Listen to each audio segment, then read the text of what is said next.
Hi! Hello friends! Welcome to my channel. ఈరోజు ఈ వీడియోలో తెలంగాణ రాష్ట్ర వ్యాప్తంగా ఈ ఫిబ్రవరి నెలలో రేషన్ కార్డు ఉన్నవారికి అమలయ్యే ముఖ్యమైన ప్రభుత్వ పథకాల గురించి పూర్తి వివరాలు తెలుసుకుందాం. సో ప్లీజ్ చూడండి, ఎక్కడ కూడా స్కిప్ చేయకండి, ఎండ్ వరకు చూడండి. వీడియోని స్టార్ట్ చేసే ముందు మీకు ఒక small request friends. TG government నుంచి అలాగే సెంట్రల్ గవర్నమెంట్ నుంచి ఏ చిన్న అప్డేట్ వచ్చినా మీరు మిస్ కాకుండా ఉండాలంటే వెంటనే ఈ ఛానల్ని సబ్స్క్రైబ్ చేసుకోండి. అండ్ సబ్స్క్రైబ్ చేసుకున్న వాళ్ళందరూ కూడా సబ్స్క్రైబ్ బటన్ పక్కన ఉన్న గంట సింబల్లో అలాని పెట్టుకోవడం మర్చిపోకండి. ఇలా పెట్టుకోవడం వల్ల నేను పెట్టే ప్రతి ఒక్క వీడియో మీకు నోటిఫికేషన్ రూపంలో రావడం జరుగుతుంది. అండ్ మీకు ఈ వీడియో నచ్చితే కనుక లైక్ చేయండి ఫ్రెండ్స్. ఇక లేట్ చేయకుండా టాపిక్ని స్టార్ట్ చేసేద్దాం. సో ఇప్పుడు పథకాల విషయానికి వస్తే, రైతులకు ఎంతో కీలకమైన రైతు భరోసా పథకం డబ్బులు జనవరిలో ఎన్నికల కారణంగా ఆలస్యమయ్యాయి. అయితే ప్రభుత్వం మీద ఒత్తిడి పెరుగుతున్న ఈ నేపథ్యంలో ఈ నెల 30వ తేదీ వచ్చేలోపు రైతు భరోసా నిధులు విడుదల చేసే అవకాశం ఎక్కువగా కనిపిస్తుంది.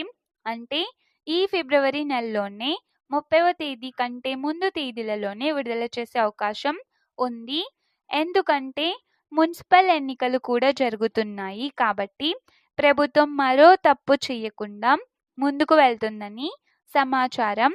ఇదే సమయంలో కేంద్ర ప్రభుత్వం పీఎం కిసాన్ 22వ విడత నిధులు కూడా విడుదల చేయడానికి సిద్ధమవుతోంది.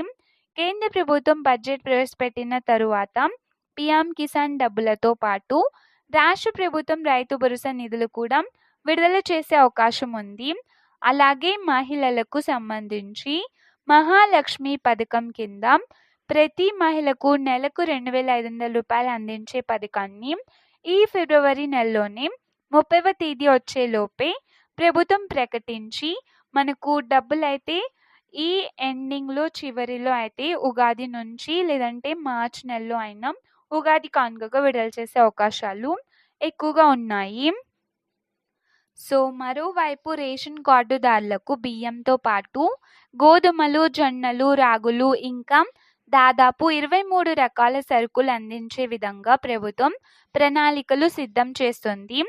దీనిపై బడ్జెట్లో స్పష్టత వచ్చే అవకాశం కూడా ఉంది. నిరుద్యోగ యువత కోసం రాజీవ్ యువ శక్తి పథకాన్ని కూడా ఈ నెలలోనే ప్రభుత్వం ప్రకటించే ఛాన్స్ అయితే ఉంది. ఎందుకంటే ఫిబ్రవరిలో బడ్జెట్ ఉండడంతో మార్చ్ వరకు ఆలస్యం చేసే అవకాశం లేదని తెలుస్తుంది. ఈ రాజీవ్ యువ వికాసం పథకానికి సంబంధించి 50,000 నుండి 4 లక్షల రూపాయల వరకు లోన్లు అయితే ఇస్తారనమాట. దీంతో పాటు ఇందిరమ్మ ఇళ్ల పథకం 2వ విడత నిధులు కూడా ఇప్పటికే విడుదలయ్యాయి.